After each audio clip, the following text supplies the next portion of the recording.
He had my arms hooked. I can't remember who was on my left, somebody else. This great old beefy, hunky, redneck cop, state trooper. You know, and they always pick on big so you could be intimidated. Came walking fast. I thought he was coming for me because I'm the one making the noise. So I threw my chest out as hard as I could, hoping that when he touched me, he'd break his wrist. But this pig passed right by me and went and pushed King. I couldn't even believe it. What? He cuts King.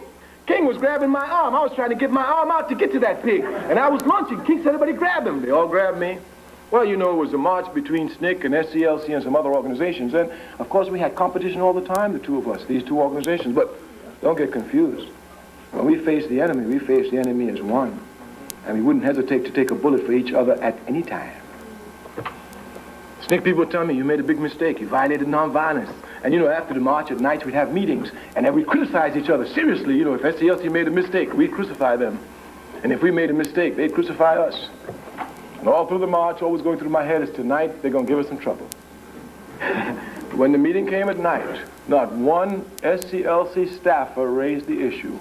King was the only one who raised it. He said, you know, Kwame, he said we have a nonviolent march, and you know, you are just no longer a SNCC field secretary. You're the leader of the organization now, and your actions are not what they used to be. They're all out of proportion to your individual personality.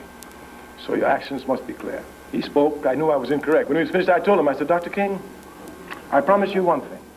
You know me. I've always been nonviolent, and if I've ever broken nonviolent discipline, it's been this time. I said, you can tell, because we used to laugh at him, how he used to call, who was the Attorney General, Katzenbach? Or, I can't remember, but you know, he used to call them. He said, you call your little white boy up there, and you tell him that if he wants this march nonviolent, I promise him, they can brutalize anybody they want on this march, starting with me. I'll be nonviolent. But if they touch you, nonviolence is over.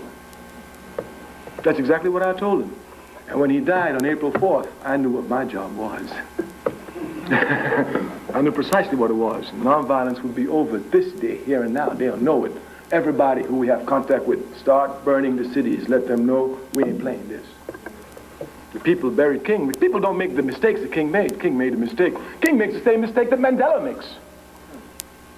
The same mistake that Albert Lithuli makes. They're all good people and we love them because they're honest, they're full of integrity. But they make a great error. Their error is they do not properly understand the level of human quality of the enemy at the given moment.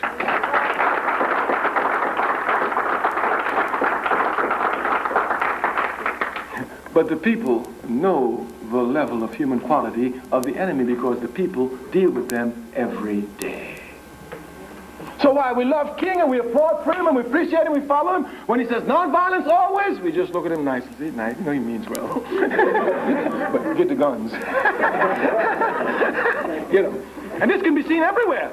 If you look at the history of Martin Luther King, when he was in Montgomery, Alabama, he swore nonviolence. They dynamited his house. When they dynamited his house, he talked nonviolence. The people came and told him, hey, you sit down. We're putting bodyguards around your house. King said, well, you know, you don't know nothing about this one, Dr. King. You can lead us, but we're going to take care of you. We're putting bodyguards around your house. And bodyguards were put around the house of Martin Luther King in Montgomery, Alabama, as early as 1956. The people don't play. When the leaders make errors and they love their leaders, they'll protect the leaders. And King's error of making believe that nonviolence should be a principle used at all times was never accepted by the masses of the people. Never. And his death clearly showed that. You must not think that these people didn't love King. On the contrary, it is because of their love of King that they're able to carry on the actions they did to bury him properly, like a guerrilla should be buried, with fires burning everywhere in the camps of the enemy. The FBI killed Martin Luther King. We said J. Edgar Hoover had great deals of problems. He wasn't even thinking about Rosa Parks. He didn't even know who she was.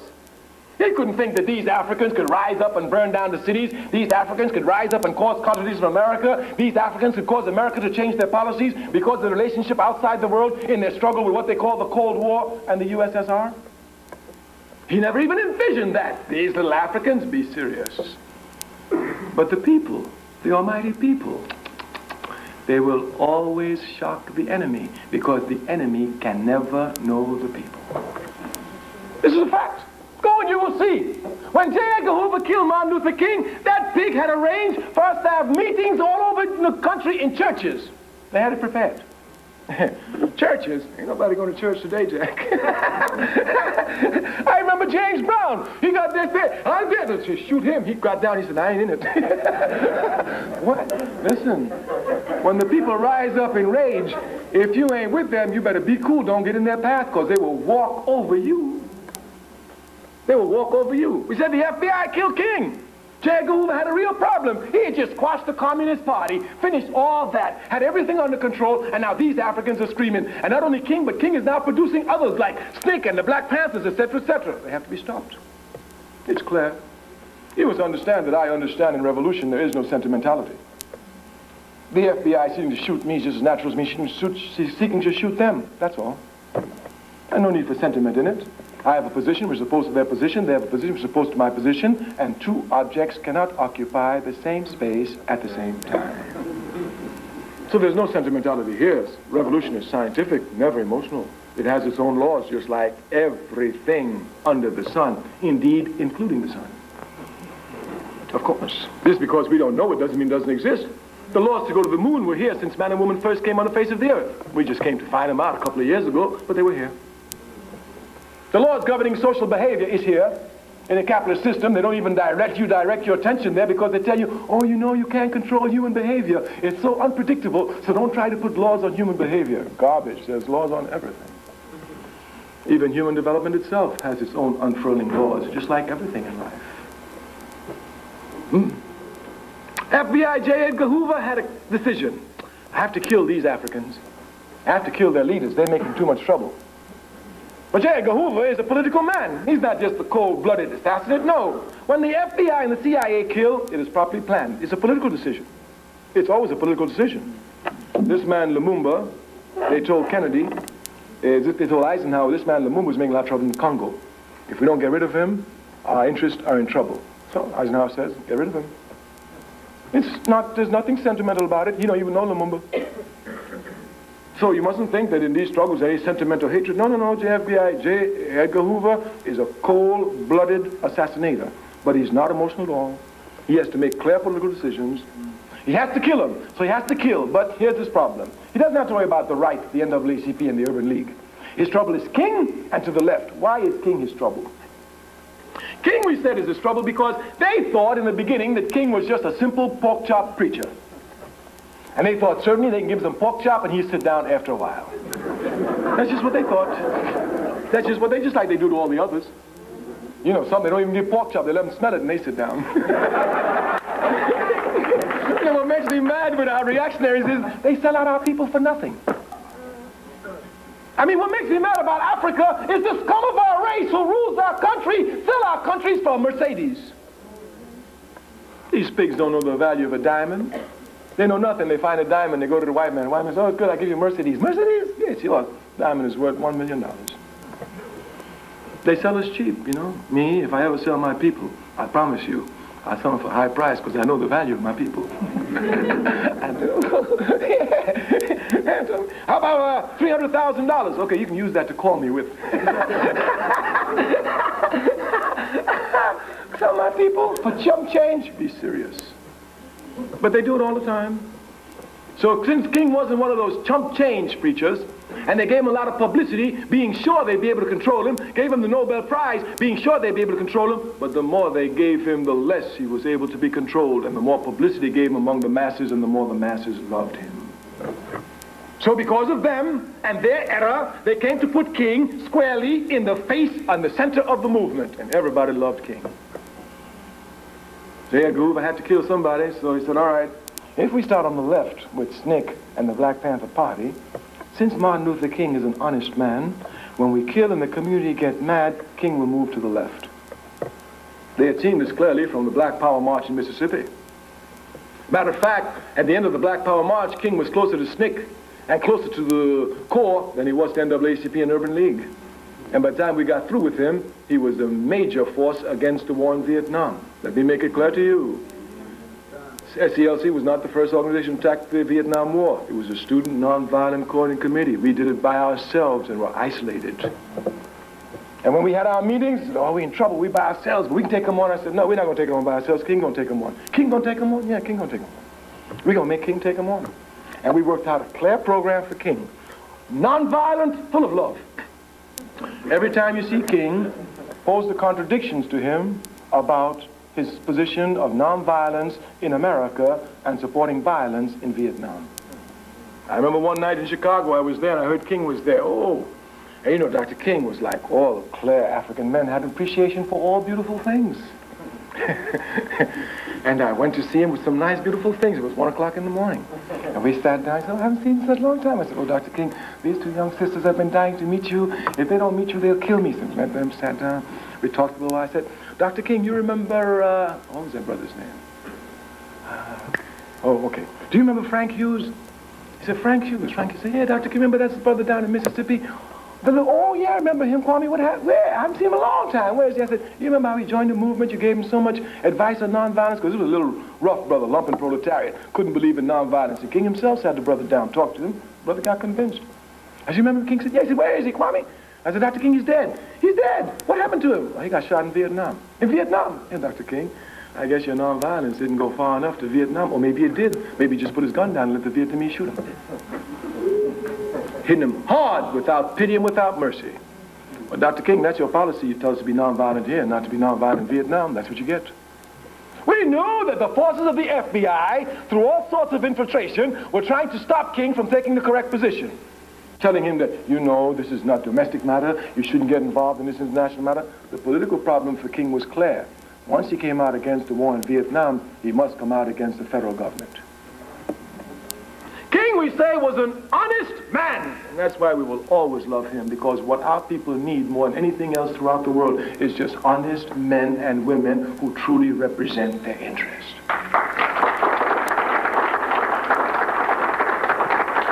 That is all that we need, nothing else. King knew precisely when he did it. But King, oh, King, generations will praise you. They don't know you yet. They will come to know you. King was a man who could come to criticize himself publicly without the slightest fear. The American capitalist system job is to confuse us, so they give you, I have a dream, I have a dream, I have a dream as his greatest speech. Anybody knowing King knows that the I have a dream speech is one of his most mediocre speeches. Anybody knowing King. But some people don't even know King. They don't even know the speech. All is, I have a dream. The American capitalist system can give you the most shallow understanding of history. The most shallow. Most people in America know Nelson Mandela. They don't even know who the ANC is. We won't even talk about the Pan-Africanist Congress of Tanzania. They will give you a shallow understanding. Dr. King recognized he made an error, and when he came to criticize himself in his speech against the war in Vietnam, which is one of his best speeches, but they won't play that one for you. But if you really love your people, I recommend that you go and listen to that speech. Even if you can't read and don't like reading, it's on a record. And if you can listen to rap, ain't nobody can rap like King. I'll tell you the truth, it's a fact.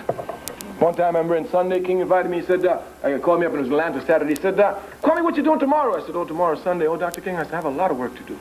He said, you're not going to the Lord's house? I said, oh, the Lord will have to forgive me, you know. But I'm just a mortal, I'm not like him. He can work 6 days and rest on 7. I got to work all 7. He said, well, I want you to come to my church tomorrow. I said, well, Dr. King, we have a lot of work. He said, well, I'm preaching tomorrow. I said, well, Dr. King, in that case, I'll definitely come. Because even if I don't believe in your Jesus, when you preach, I got to tap my feet. Yes, you should listen. King can rap. If you would listen to this speech, King, in criticizing himself, said, there's a point where caution can become cowardice. And he was speaking about himself. And when he came to speak, he recognized precisely what the problem was. It was against the American government. And his statement was, my government is the perpetrator of the most terroristic crimes in the world today. He said it. The die was cast here, Jack, if others didn't know it. Even we ourselves in SNCC said, uh-oh, we pushed King, but now he's gone to the brink. I myself didn't think he would go that far, but King was an honest man. When he saw he made an error, he corrected it. The Chinese say if you make an error, you know it's an error, you don't correct your error, you made your second error. King never made this error, he corrected it completely. King went after the American government and mobilized people against the war in Vietnam till he came to occupy the center stage against the war in Vietnam. Here, J. Edgar Hoover was really in trouble. Yeah, he was trying just to stop the Africans in America, and now they jumped to Vietnam. These little cotton-picking people gonna talk about international policy against the government? You know that racist pig was steaming. Had to kill now, there was no question about it. And not only that, we used the cover of King, the Student Nonviolent Coordinating Committee, to attack the draft. King was talking about peace. We're talking about destroy the draft, Jack. That's their machinery to send us there. Destroy it. And we destroyed it. Destroyed it, of course. Enemy is only as big as you imagine him to be. Once you start fighting with him, you see he's just like you, just another man making errors and can fall. All the people who you will find in our community who tell you, you know, if you're a radical, the FBI will get you, and they're ones who've never fought the enemy. They look at television, they think the enemy is just, you know, just the FBI. They can just find anything. Oh, I knew they were chumps. I knew they were chumps from the beginning. 4 children were dynamited in Birmingham, Alabama, and the FBI didn't find them until 2 years ago when pressure was put on them. FBI, you can tell everybody, but I know you couldn't do nothing. You know why they couldn't find them? Because the FBI and the Ku Klux Klan and the Mafia is one and the same. I'm telling you the truth. Don't take my word for it, go and take their word. The CIA, the real scum, they themselves have admitted that they have themselves formed alliance with the Mafia to try and assassinate Fidel Castro so many times. They've said it, not me. They've admitted it. Like they can touch Fidel. Fidel Castro is a great man. From Bush, from George Washington to George Bush, they will never find any president as loved as Fidel Castro is throughout the world. Fidel Castro is respected. They themselves tried to assassinate him. For what? Because he says simply, this is the way I want to run my country. I don't want none of your fascist democracy. Like America can give democracy to somebody bathed in genocide and slavery, you're going to give democracy to somebody. Come on, be serious. You can't give democracy to a dog. You can't give it to me. I built your country and you shoot me in the street like a dog. And you come to tell me about you're going to give somebody democracy? They don't even know how to spell it. We say J. Edgar Hoover was in serious problem. He had to kill. But how to kill? If he started on the left, since King was an honest man and the people would get angry, King would move to the left. And when King moved to the left, he would move the entire people to the left. There was no question here. Therefore, a cold, calculated decision was made. Kill King first. It's like we say now, you must not get sentimental. King himself knows the position he occupies, just like any conscious man fighting a war knows, just like any soldier in Vietnam. People said to me, weren't you afraid when you went to Mississippi at 18 years old, 19 years old? I said, well, if I didn't go, I'd be in Vietnam. I don't see the difference in terms of the danger. Only difference, of course, I'm not going to be no mercenary for nobody, that's for sure. I only fight for my people. I decided a long time ago, my blood belongs to my people, nobody else. Nobody else. American imperialism will never get this one. Go fight in Vietnam. Baghdad, I don't even know the place.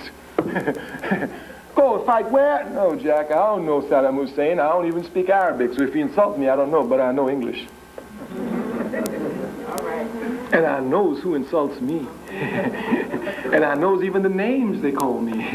So I'm not confused. I knows who my enemy is, and it is the FBI and the CIA. So they killed King. But as Secretary says, imperialism will never know the people. Kill when they killed King, I said. J. Edgar Hoover and them had planned all sorts of memorial services. They were sure the people were going to be nonviolent. They were going to sit down in the 3 minutes after they killed King on the telephone. They were talking about, we got to be nonviolent. I said, who's talking? I said, hang up the phone. Nonviolence is over, Jack. All the contacts we have throughout this country, tell them, start burning. Non-stop burn. Let them know, Jack, that if they touch to the left of King, they're going to see what they're getting. Because King is talking about nonviolence, we burning. They touch somebody talking about violence, and we really show them something. They killed King. There's no question about it. The FBI killed King. The FBI will be smashed. Of that, there isn't the slightest issue. The CIA will be smashed. Of that, there isn't the slightest issue. American imperialism everywhere is in serious trouble. As a matter of fact, everyone knows what George Bush knows. The United Nations is the best that the American dollar can buy. Just like all America's friends, Look around the world. All Americans' friends are the best the American dollar can buy. When the American dollar falls, America will have nothing but enemies. Nothing but enemies. Indeed, the FBI, one of its secret arm was this unlimited budget. It could bribe people, pay informers. Oh, they could do everything with money. But money cannot buy conscious men. Money cannot even come near conscious women. My grandmother used to tell me a long time ago, she said, son, if you have a friend and you try to buy him, you will have an enemy. Everyone knows you can't buy friends, you can only buy enemies.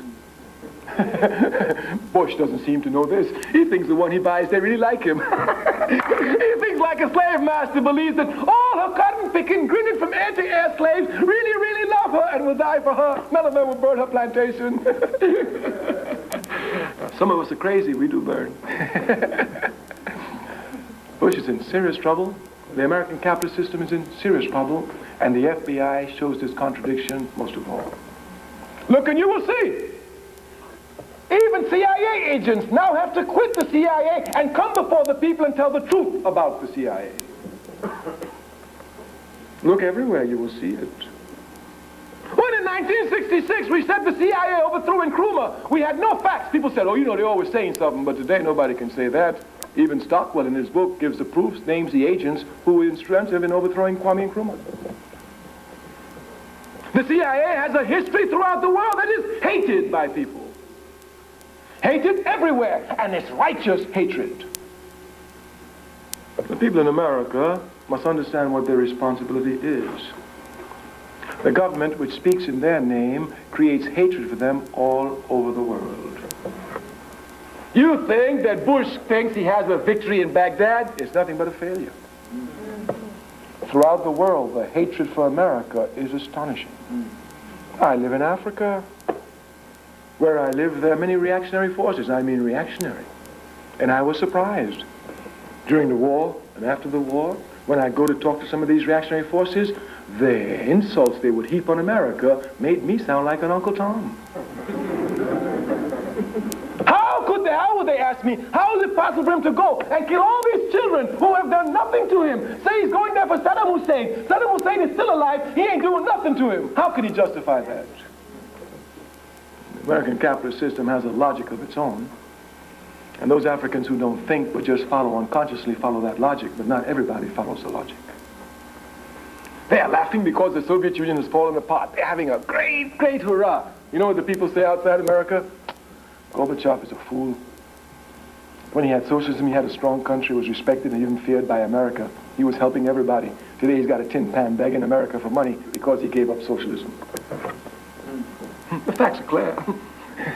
You must not think there's only one side to every story. There are always two sides to every story.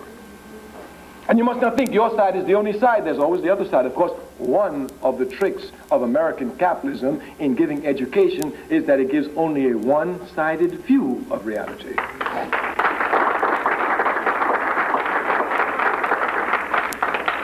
You look at television, you hear only about the cowboys, nothing about the Indians. You listen to these Zionist pigs, you hear nothing about Israel, nothing about the Palestinians. Matter of fact, Golda Meir said they don't even exist. She said it. They don't even exist. Yeah. You're always one side, never the other side. But life is a dialectic world. There's always two sides to every aspect of life. If you love, you have the capacity to hate. If you do not have the capacity to hate, you cannot have the capacity to love. If you have the capacity to cheat as a student, believe it or not, you also have the capacity to be an honest student, not to cheat. Yes. And if you can cheat, you cannot cheat. And if you cannot cheat, you can also cheat. You must not get confused in life at all. Everything has two sides. American capitalism isolates things to make it look as if things just happen isolated. So Hitler was this. Everybody in this room can be a Hitler. And if you don't think you can be a Hitler, you're stupid. Hitler was produced by conditions. Given the same conditions, you too might be even worse than Hitler. This type